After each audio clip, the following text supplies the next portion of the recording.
여러분, 우리의 소망 하나를 꼽자면 문제 없는 인생을 사는 것일 거예요. 그런데 결국 문제 없는 인생은 없고 또 문제 없는 나라도 없어요. 여러분, 우리는 살면서 참 많은 종류의 어려움들을 당하면서 살아요. 그리고 그런 온갖 재앙과 고통에서 벗어나고 싶어서 수많은 방법들을 동원하는 그런 일들을 우리는 마다하지 않죠. 여러분, 한 나라가 어려움을 겪게 되고 또 한 나라에 재앙이 일어나게 되어지면 어떤 사람들은 나와는 상관이 없다라고 생각하는 사람들이 있죠. 여러분, 그런데 절대 그렇지 않아요. 나라가 겪는 어려움은 그 사회에 속한 국민들에게 고스란히 전해지게 되어져 있어요. 여러분, 한 예로, 나라는 너무 크니까 감이 안 올 수 있는데 가정을 한번 생각해 보세요. 우리 가정이 잘 나가던 가정이었어. 우리 아버지가 사업으로 빵빵한 가정이었어. 그래서 전혀 가족들이 부족함이 없이 살았어요. 그런데 어느 날, 그러면 안 되겠지만 우리 아버지의 사업이 부도가 나고 안 좋게 되어져서, 여러분, 그 많던 재산이 하루아침에 다 날아가 버렸어. 그러면 자녀들은 괜찮죠. 그건 뭐 아빠 사업이 망한 거지, 뭐 나는 학교 다니는데 문제 없고 나는 돈 쓰는데 문제 없고 또 아내는 괜찮죠. 아니잖아요. 여러분, 그런데 이 가정이라는 공동체를 조금만 더 키워보면 그게 나라일 수 있어요. 그래서 한 나라가 어려우면 여러분, 그 나라에 속한 모든 국민들이 그 어려움을 동일하게 겪게 되어지는 거죠. 여러분, 최근 몇 년 동안 전 세계와 우리 모두가 겪었던 코로나19라는 그 질병이 그중 하나일 거라고 저는 생각이 되어져요. 어떻게 어디에서 시작됐는지 정확하게 몰랐던 그 병. 그런데 그 잔인한 바이러스를 잡지 못하고 한동안 얼마나 우왕좌왕했는지 여러분, 우리는 너무나 잘 경험해서 알고 있을 것이에요. 백신도 맞아야 하고 손도 깨끗하게 씻어야 하고 또 우리가 마땅히 해야 될 거리 두기도 해야 되고 참 많은 일들을 하면서 우리는 보내왔죠. 여러분, 그런 일들을 해야 합니까? 하지 말아야 합니까? 해야 되는 것이에요. 그런데 우리 그리스도인들에게는 또 하나, 우리 주변에 일어나는 그런 문제들을 바라볼 때에 단순히 세상적인 시각으로만 바라보는 것이 아니라 영적인 눈, 하나님의 시각으로 여러분, 그 문제들을 바라봐야 되는 이유가 있는 것이죠. 여러분, 오늘 본문의 배경은 역대하 6장에 나와요. 그런데 이 역대하 6장에서 솔로몬은 오랫동안 자기가 준비해 왔고 또 하나님 앞에 기도해 왔던 성전을 온전히 건축하게 되어져요. 그리고 하나님 앞에 나가서 절박하게 드리는 간구의 내용들이 6장에 나와요. 하나님, 이렇게 정성껏 성전을 건축하고 하나님 앞에 봉헌하여 드렸지만 이 성전이 중요한 것이 아닙니다. 하나님, 이 건물이 중요한 것이 아니라 이제 이 성전에서 눈물로 회개하는 역사가 일어날 때 하나님께서는 그 기도를 들어주시기를 원합니다. 이 성전에서 눈물로 회개하는 기도가 일어날 때 하나님께서는 성전에서 드려지는 기도가 하나님께 응답되어지길 원합니다. 그래서 우리를 회복시켜 주시기를 원합니다. 여러분, 이것이 6장에 나오는 기도의 내용들을 요약한 것이에요. 여러분, 솔로몬은 성전의 역할이 무엇인지, 그리고 성전보다 정말 중요한 것이 무엇인지를 명확하게 알고 있었어요. 여러분, 하나님께서 그런 솔로몬의 기도를 얼마나 기쁘게 받으셨는지 그 내용이 7장에 나오고 있는 거죠. 여러분, 하나님은 오늘 그 기도에 대한 응답으로 솔로몬아, 혹 앞으로 만일 네가 통치하는 이 나라에 여러 가지 어려움들이 찾아오게 되어질 때에, 그 어려움들은 성경에 비가 오지 않게 되거나 메뚜기가 모든 소산을 다 먹어버리거나 그리고 전염병이 돌아서 많은 사람들이 죽게 되거나, 앞으로 이 나라에 만약에 위기가 닥치고 어려움이 닥치는 일들이 생길 때 어떻게 해야 될지를 오늘 솔로몬에게 말씀해 주고 있어요. 그런데 오늘 이 말씀을 우리가 마음에 분명히 새겨야 될 이유가 뭐냐면, 여러분, 이 말씀은 단지 한 나라에만 국한된 것은 아니에요. 혹 교회가 위기를 만날 때, 그리고 여러분 개인이나 여러분들의 가정이 어려움을 겪게 되어질 때, 여러분, 오늘 하나님이 우리에게 주시는 이 방법은 동일하게 적용될 수 있기 때문에 그래요. 여러분, 그런 재앙이 또다시 닥쳐올 때 우리는 어떻게 해야만 하는가? 여러분, 오늘 성경은 첫 번째로 하나님의 백성들이 악한 길에서 떠나야 될 것을 말씀하고 있어요. 우리 14절을 다시 한번 읽어보겠습니다. 내 이름으로 일컫는 내 백성이 그들의 악한 길에서 떠나 스스로 낮추고 기도하며 내 얼굴을 찾으면 내가 하늘에서 듣고 그들의 죄를 사하고 그들의 땅을 고칠지라. 여러분, 여기에서 떠나라고 되어 있는 이 히브리어는 원래는 돌아오다, 변하다, 그리고 돌이키다라는 뜻이에요. 다시 말하면 지금 내가 가고 있는 그 방향을 반대로 바꾸어서 다시 돌이키는 행위를 말하는 말이 떠나라는 말이에요. 그래서 이 본문을 다시 직역하면 그들이 자신들의 악한 길로부터 돌이키면이라는 뜻이 돼요. 그들이 지금 가고 있는 그 악한 길에서 돌이키면 하나님께서 이 땅을 고칠 것을 말씀해 주고 있어요. 여러분, 오늘 이 말씀이 우리에게 분명히 전해주는 것은 회개는 말로만 하는 것이 아니다라는 거죠. 회개는 우리가 눈물 몇 방울 흘리고 하나님 앞에 잘못했습니다, 여러분, 그걸로 끝나는 것이 아니다라고 말해주고 있어요. 또 그러지 말 걸 하고 후회하는 것이 회개가 아닌 것을 성경은 분명히 말해주고 있죠. 여러분, 성경은 악에서 떠나기로 결단할 뿐만 아니라 완전히 우리의 몸의 방향을 반대로 바꾸어서 다시 하나님께로 돌아가는 것, 여러분, 그것을 회개라고 말해요. 여러분, 우리는 이 회개가 어떤 것인지 이미 누가복음에 나오는 그 돌아온 탕자를 통해서 배웠어요. 여러분, 둘째 아들은 먼 나라에서 자기의 잘못을 뉘우쳤을 때 어떻게 합니까? 뉘우친 것으로 끝나지 않고 방향을 다시금 돌려서 아버지의 집으로 달려간 것들을 보게 되어지죠. 여러분, 요즘 좀 죄를 많이 지은 이 사회적인 흉악범들이 자기의 형량을 줄이기 위해서 뭘 하는지를 아십니까? 반성문을 쓴대요. 그렇게 써보지 않았던 반성문을요, 교도소 안에서 씁니다.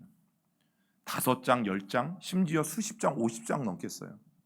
근데 그걸 왜 쓰는 줄 아세요? 여러분, 내가 진짜 잘못을 뉘우쳤는지 뉘우치지 않았는지는 상관이 없어요. 그것을 가져다가 판사에게 내어밀면 여러분, 그것이 참작이 되어서 어떤 일이 일어나는 줄 아세요? 형량이 줄어들어요. 형량이 줄어들어요. 반성문이 잘못됐다는 게 아니죠. 여러분, 판사는 그 사람이 뉘우쳤는지 뉘우치지 않았는지 확인하지 않아요. 다만 50장이나 반성문을 썼는데 저 사람이 얼마나 마음 깊이 지금 자신의 잘못을 뉘우치고 있겠어 라고 추측하는 거죠. 여러분, 그래서 형량이 줄어드는 사람들의 그 소식들을 우리는 심심치 않게 뉴스를 통해서 들어요. 여러분, 반성문은 회개가 아니에요. 그리고 나서 감형을 받고 나서 또 밖에 나와서 똑같은 일을 하잖아요. 그것을 자랑 삼아 이야기하잖아요. 여러분, 완전히 반대 방향으로 돌이키는 행위, 그 행위가 있어야 성경은 그것이 회개다, 하나님이 말씀하신 것처럼 악한 길에서 떠나는 것이다 라고 우리에게 알려주고 있는 거죠. 여러분, 그리고 성경이 말하는 그 악한 길에서 돌이켜야 할 그 사람, 여러분, 그 사람이 누구일까? 오늘 성경은 내 이름으로 일컫는 내 백성이라고 말씀하고 있어요. 여러분, 너무나 정확하게 하나님의 백성들이 그 악한 길에서 돌이켜야 된다라고 성경은 말하고 있어요. 여러분, 죄인들의 잘못된 특징 중에 하나가 뭔 줄 아십니까? 나는 죄인이 아니라고 생각하는 거예요. 그래서 누가복음의 둘째 아들처럼 또 창세기 야곱처럼 갈 때까지 가죠. 하나님의 수많은 경고가 있음에도 불구하고 나는 잘못이 없다라고 생각해서 계속해서 죄악의 길로 가요. 그러다가 바닥을 치고 그제서야 깨닫고 하나님 앞에 돌아오는 것들을 보게 되어지죠. 여러분, 그래서 코로나19 같은 전염병이 발병하고 비가 오지 않고 메뚜기가 소산을 먹는 자연재해가 일어나고 또 요즘 대한민국은 최근 가까운 곳에서 부안이라는 곳에서 지진이 일어나서 또 한 번 이 대한민국도 더 이상 지진에 대해서 안전지대가 아닌 것을 여러분, 많은 사람들이 이야기하고 있잖아요. 여러분, 그 모든 일들이 일어날 때에 많은 사람들은 나와 상관없는 일이라고 생각해요. 또 나 때문에 일어나지 않았으니까. 여러분, 코로나의 주범이 계십니까? 여기에 내가 코로나를 발병시켰다 손 들어보세요. 내가 비가 오지 않게 만들었다 손 들어보세요. 내가 메뚜기가 와서 다 먹어버리게 만들었다, 내가 지진을 일으켰다 손 들어보세요. 아무도 없어요. 여러분, 그것의 원인이 되어지는 성도들은 아무도 없어요. 그런데 이미 지난 주일에 말씀을 드렸죠. 나와 상관없는 일이라 해도 절대 우리 그리스도인들은 그 일들이 일어날 때 방관할 수 없다라고 말씀을 드렸어요. 여러분, 하나님은 나 때문이 아니더라도, 내가 관여하지 않았더라도, 내가 속한 사회나 내가 속한 나라가 어려움과 문제들을 겪게 되어질 때에, 그리고 그 공동체가 위기를 만나게 되어질 때 결국 누가 돌이켜야 한다고 말씀하세요? 하나님의 자녀들이 돌이켜야 된다라고 분명히 말씀하세요. 여러분, 그렇기 때문에 지금이야말로 사실은 누구를 탓하기 전에 먼저 주님 앞에서 나의 모습을 겸손하게 돌아볼 수 있는 삶이어야 한다라는 거죠. 여러분, 세상의 죄와 문제들을 바라보는 우리에게는 요나와 같은 마음이 있다라는 것을 부인할 수 없잖아요. 여러분, 요나가 어떤 사람이었어요? 진리와 정의의 사람이었는데 그 진리와 정의는 자기만의 진리와 정의였죠. 그래서 나는 상대적으로 니느웨보다 의롭고, 나는 상대적으로 니느웨보다 죄짓지 않았고, 그러나 하나님은 니느웨도 구원받아야 될 하나님의 백성이고 요나도 구원받아야 될 하나님의 백성인 것을 분명하게 말씀하셨어요. 하나님, 나는 저 사람들과 달라요. 하나님, 나는 저렇게 죄를 짓고 살아가는 사람들과 달라요 라고 우리는 말하지만, 여러분, 그러나 요즘에는 그럴 엄두도 나지 않아요. 왜 그런 줄 아세요? 세상에 일어나는 수많은 일들을 보면서 다음에는 그 죄인 된 장본인이 내가 될 수 있다는 것을 깨달아지기 때문이에요. 세상의 수많은 범죄자들을 보면서, 아니면 수많은 종교인들을 보면서, 목회자들을 보면서, 그들의 잘못을 보면서 내가 손가락질하게 되어질 때에, 여러분, 그 손가락질이 두려운 이유가 뭐냐면 나중에 나도 그런 차례가 돌아올 수 있다라는 생각을 갖게 되어진다라는 거죠. 여러분, 그래서 오늘 이 시대야말로 진정한 회개가 필요한 시대라고 말씀드리고 싶습니다. 그러면 그 회개를 누가 해야 합니까? 오늘 하나님은 내 이름으로 일컫는 내 백성이, 오늘 여러분들이 그리스도인이라면, 오늘 내가 그리스도인이라면 여러분, 회개해야 될 사람은 누구예요? 나인 것을 성경은 말씀해주고 있어요. 여러분, 그래서 우리는 남 얘기하지 맙시다. 더 이상 옆에 있는 사람들 이야기 하지 말자라는 거죠. 어떤 정치인들 때문에, 어떤 힘 있는 사람들 때문에, 저 세상의 나쁜 사람들 때문에 나라가 이렇게 됐어, 어디가 이렇게 됐어. 여러분, 그렇게 해서 잘된 나라는 없어요. 늘 치고받고 싸우다가 나라가 망해가는 꼴은 봐도, 여러분, 그런 일들이 일어났을 때 잘되는 나라는 보지 못했어요. 여러분, 하나님은 그래서 너무나도 정확하게 하나님의 자녀들에게 내가 회개하라고 말씀하고 있는 거죠. 나라가 어려움을 겪고 있느냐? 네가 속한 나라에, 네가 속한 공동체에, 네가 속한 사회에 위기가 닥쳐왔느냐? 그렇다면 우리는 먼저 누구를 돌아봐야 돼요? 나를 돌아봐야 돼요. 내 자신의 모습을 먼저 하나님 앞에 돌아보아야 돼요. 그래서 만약 죄가 발견된다면 여러분, 우리는 그 죄를 가지고 하나님 앞에 나아가야 하고, 더 이상 그 죄를 짓지 않도록 여러분, 그 죄에서 돌이켜야 하고, 우리가 하나님 앞에 진심으로 그 모든 죄악된 행위를 버리는 것까지, 여러분, 그것이 오늘 성경이 우리에게 말하는 회개라는 거죠. 왜 그런 줄 아세요? 죄악된 열매는 결국 쓰디쓴 결과를 낳아요. 지금은 달콤해 보이죠. 지금은 괜찮아 보이죠. 그런데 결국 그 모든 죄에 대한 결과는 우리 스스로가 지어야 될 때가 오기 때문이에요. 여러분, 우리의 죄로 재앙이 비롯된다면 우리가 그 죄에서 떠나야 되는 것은 너무나 당연한 일이죠. 여러분, 그렇다면 죄에서 떠난다는 것은 무엇일까? 여러분, 예수님이 여리고라는 곳에서 삭개오라는 사람을 만나주세요. 이 삭개오는 세리장이었고, 당시 로마가 거두라고 했던 세금보다 훨씬 더 많은 돈을 걷어서 자기의 배를 불렸던 사람이 바로 삭개오였어요. 그런데 이 삭개오가 예수님을 만나고 죄에서 떠납니다. 그 말씀이 누가복음 19장 8절에 기록되어져 있어요. 읽어봅니다. 삭개오가 서서 주께 여짜오되, 주여 보시옵소서, 내 소유의 절반을 가난한 자들에게 주겠사오며 만일 누구의 것을 속여 빼앗은 일이 있으면 내 갑절이나 갚겠나이다. 여러분, 삭개오가 어떻게 합니까? 자기가 그렇게 평생을 걸쳐서 모아왔던 가장 소중히 여겼던 재산을 포기하고 있어요. 죄를 예수 그리스도께 자백한 삭개오는 방향을 완전히 바꾸어서 새로운 결단의 행위를 보여주고 있는 거죠. 여러분, 하나님께 죄를 자백했다면 그 방향을 완전히 바꾸는 행위, 여러분 그 결단, 그것을 오늘 성경은 회개라고 말해요. 여러분, 결국 회개하는 사람들에게는 회개에 합당한 열매가 필요합니다. 여러분, 그때의 하나님은 어떻게 하세요? 우리의 상황을 바꾸시는 거예요. 그때 하나님은 우리를 고난에서 건져 주시는 거예요. 그리고 오늘 두 번째로 성경이 우리에게 말해주는 게 있죠. 스스로 낮추고 기도해야 한다라는 거예요. 여러분, 스스로 낮추고라는 이 히브리어 말은 정복한다, 겸손해지다라는 뜻인데, 원래 전쟁터에서 쓰여질 때는 상대방을 복종시키는 것, 적군을 완전히 발 아래 복종시키는 것, 또 일상적으로 쓰일 때는 교만한 자의 마음이 완전히 굴복시켜지는 것, 여러분 그것이 바로 스스로 낮춘다라는 뜻이에요. 우리가 하나님 앞에서 교만을 버리고 하나님의 뜻에 우리의 삶을 복종시키는 태도를 가지고 주님 앞에 기도할 것을 하나님은 이스라엘에게 요구하고 계신 것이죠. 여러분, 성경에 그렇게 기도한 사람이 있어요. 그 사람이 누구인가 하면 느헤미야라는 사람이에요. 우리 느헤미야 1장 6절과 7절 말씀도 같이 읽어봅니다. 이제 종이 주의 종들인 이스라엘 자손을 위하여 주야로 기도하오며 우리 이스라엘 자손이 주께 범죄한 자들을 자복하오니 주는 귀를 기울이시며 눈을 여시사 종의 기도를 들으시옵소서.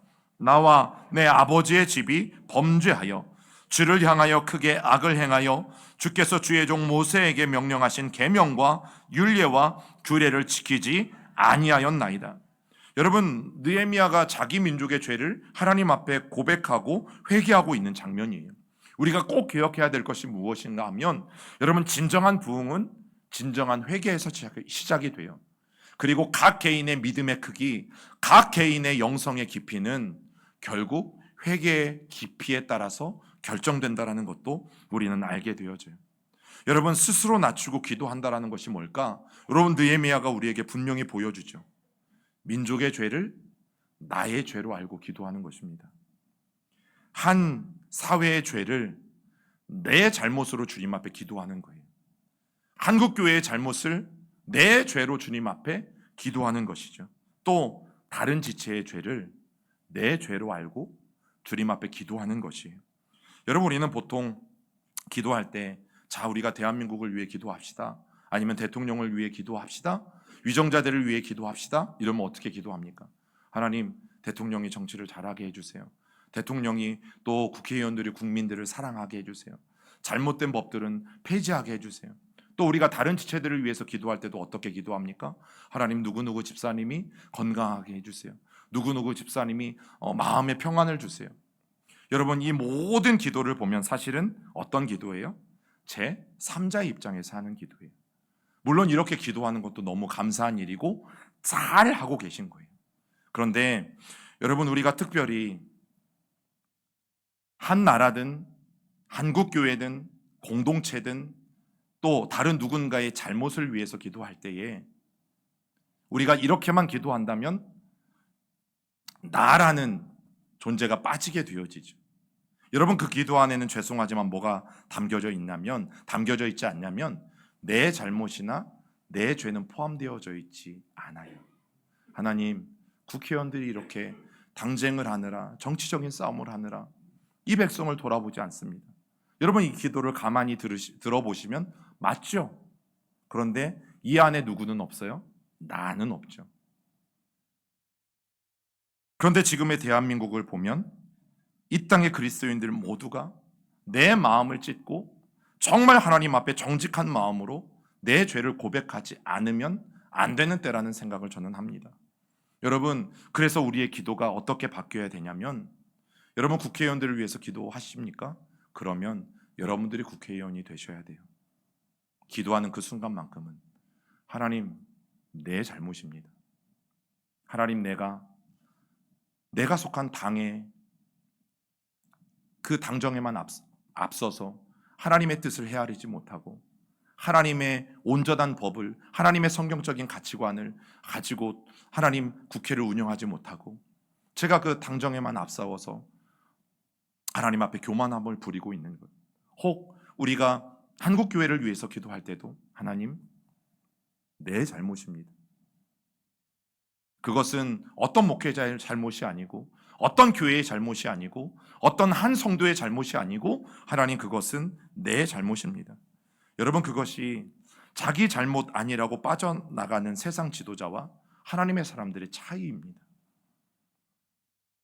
나라의 경제, 정치, 사회가 이렇게 어려운데도 결코 내 책임은 아니라고 하는 사람들이 얼마나 많아요.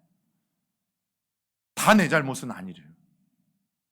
분명히 나라는 잘못 가고 있는데, 분명히 사회가 잘못 가고 있는데, 공동체가 잘못 가고 있는데 내 잘못은 아니래요.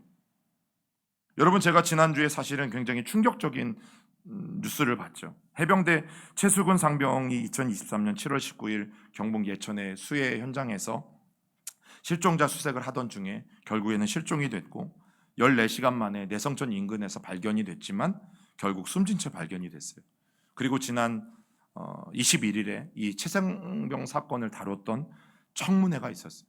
여러분, 누구의 잘잘못을 말씀드리는 게 아니라 제가 그 청문회 기사를 보고 충격을 받았던 게 뭐냐면, 핵심 피의자로 출석했던 사람들 모두가요, 증인 선서를 거부했다는 것에 있어요. 여러분, 증인 선서가 뭐예요? 양심에 따라 숨김없이 보탬 없이 내가 지금 이 청문회 자리에 섰는데 사실 그대로 말할 것이고, 만약 거짓말이 있으면 위증의 벌을 받기로 맹세합니다. 우리가 법정에서도 종종 보는 문구잖아요. 그런데 제가 너무너무 충격을 받았던 것은, 여러분, 청문회 자리가 뭡니까? 진실을 말하러 온 자리예요. 거기에는 군대의 수장이, 그리고 한 해병대의 수장이, 그리고 담당자들이 핵심 피고인들로 나와서 여러분 그 청문회에 참여했어요. 그런데 증인 선서를 하지 않겠대요. 진실을 말하러 온 자리, 진실을 말해야 되는 자리. 그러면서 하는 말이 뭐냐면, 그런데 내 말은 맞대요. 여러분, 우리는 이런 상황들을 어떻게 받아들여야 됩니까? 내가 증인 선서는 하지 않을 건데 내 말은 다 맞대요. 여러분, 그러면 과연 그 사람들의 말을 우리는 얼마나 신빙성 있게 들어주어야 합니까? 저는 그렇게밖에 들리지 않았어요. 나에게는 책임은 없습니다. 최상병의 죽음에 대해서 나는 책임이 없습니다 라는 소리로밖에 여러분 저는 들을 수밖에 없었어요.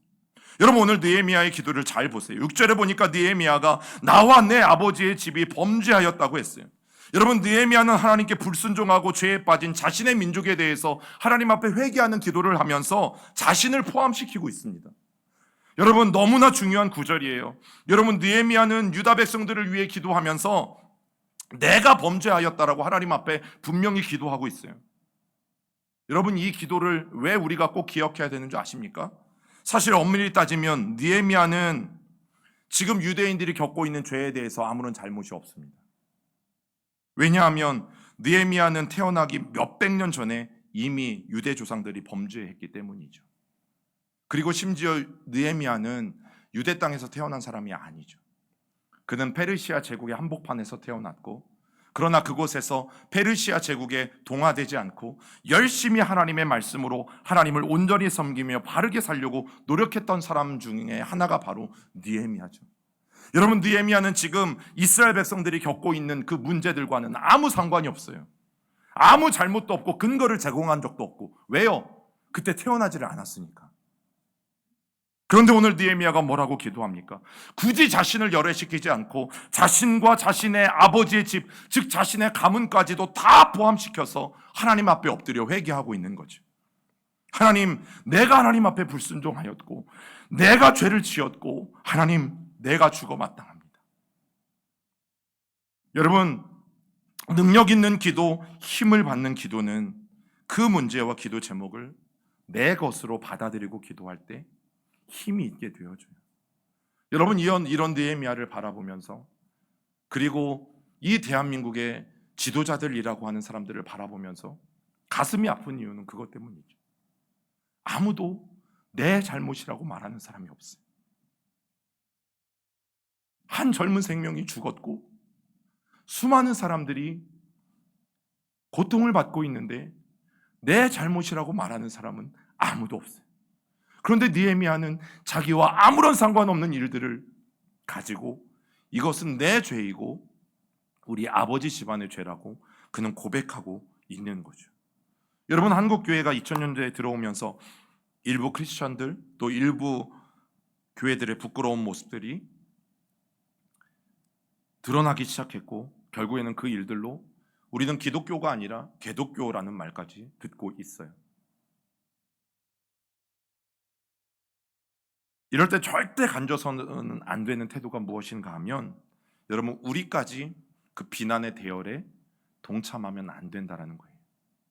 저런 나쁜 교회들, 교회 얼굴에 먹칠하는 교회들, 교회 얼굴에 먹칠하는 목사들, 교회 얼굴에 먹칠하는 성도들, 여러분, 그 일들에 여러분 우리가 동참하지 말아야 된다라는 거예요. 왜요?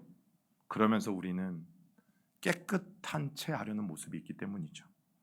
여러분, 이 땅의 모든 교회는 주님의 몸이에요. 그리고 그리스도의 피로 연결되어 있는 한 형제 자매예요. 그런데 여러분, 오해하지 마세요. 잘못을 보고 모른 채 하거나 잘못을 보고 알아도 내버려 두라고 말씀드리는 게 아니죠. 오늘 성경이 뭘 말하는 거예요? 어떤 교회가 혹 어떤 크리스천이 잘못해서 벌을 받고 욕을 먹고 있다면 성경은 뭘 말해요? 그게 누구의 죄다? 내 죄다. 그 교회의 죄는 우리 교회의 죄다. 그 그리스도인의 죄는 바로 예수를 믿는 나의 죄다. 너희가 그 사실을 분명히 마음 가운데 인식하고 같이 회개하고 용서를 구해야 한다는 거죠. 하나님, 저것은 내 죄입니다. 내가 잘못했습니다. 하나님, 용서하여 주시옵소서. 우리나라는 썩었다, 소망이 없다. 이 땅의 교회는 썩었다, 소망이 없다. 여러분, 욕만 하고 있을 것이 아니라 나라의 죄를 바라보면 그 죄는 내 죄요. 공동체의 어려움을 바라보면 그 문제는 내 문제요. 여러분, 그렇게 기도하면 결국 그 기도는 능력이 있는 기도가 되어지는 것이에요. 여러분, 회개 없이는 기도의 응답은 없어요. 느헤미야는 바로 그런 사람이었어요. 유다 백성들의 죄를 바라보면서 멀리서 팔짱을 끼고 하나님의 심판을 기다리지 않았어요. 하나님, 그들의 죄가 나와 우리 집안의 죄입니다. 한국 교회의 잘못이 하나님 내 잘못입니다. 하나님, 시온교회의 잘못이 내 잘못입니다. 그러니 주님, 용서하여 주옵소서. 주님, 그 죄를 사하여 주옵소서. 여러분, 이것이 오늘 성경이 우리에게 말해주는 스스로 낮추고 하나님 앞에 기도하는 사람의 태도인 것이, 여러분, 하나님은 분명히 우리에게 회복을 약속하셨어요. 이 땅을 고치실 것을, 이 땅을 회복하실 것을 분명히 약속하셨어요. 그런데 성경에 보면 우리가 먼저 해야 될 것이 있다라고 하나님은 분명히 말씀하시죠. 그것이 첫 번째, 이제 너희가 방향을 바꾸어라. 하나님, 나는 죄 안 지었는데요. 아니, 내 이름으로 일컫는 내 백성들이 먼저 죄에서 돌이키고, 두 번째, 네 죄가 아닌 거 나도 알아. 그러나 그 기도가 정말 응답되어지려면 나라의 죄가 네 죄가 되어야 돼. 교회의 어려움이 네 아픔이 되어야 돼. 여러분, 저도 목사지만 성도들이 기도 요청을 할 때요, 간절히 되어지는 기도와 간절히 되어지지 않는 기도가 있어요. 뭔 차이일까요? 내가 그 사람의 심정이 되어지지 않으면 아무리 목사가 기도해도 간절해지지 않아요. 제가 그 사람이 되어지지 않으면 그 사람을 위해서 간절히 기도할 수 없다라는 거죠. 여러분, 오늘 하나님이 말씀하시는 게 바로 그거예요. 네가 교회를 위해서 기도하냐? 네가 나라를 위해서 기도하냐? 네가 다른 사람들을 위해서 중보 기도하냐? 제3자처럼 기도하지 마. 그 문제가 네 문제야. 그 집의 문제가 네 문제야. 그 집의 재정의 문제가 지금 너희 집 재정의 문제야. 그러니까 그 문제들을 네 것으로 가지고 와서 제3자 입장에서 기도하지 말고 네 입장에서 기도해. 그러면 그 기도는 응답이 빨라. 여러분, 오늘 우리에게 주시는 이 하나님의 말씀들을 여러분 꼭 기억하시고, 이제 우리가 이 나라의 아픔을 바라볼 때, 공동체의 아픔, 누군가의 아픔을 바라볼 때 어떻게 해요? 하나님, 그 죄는 내 죄입니다.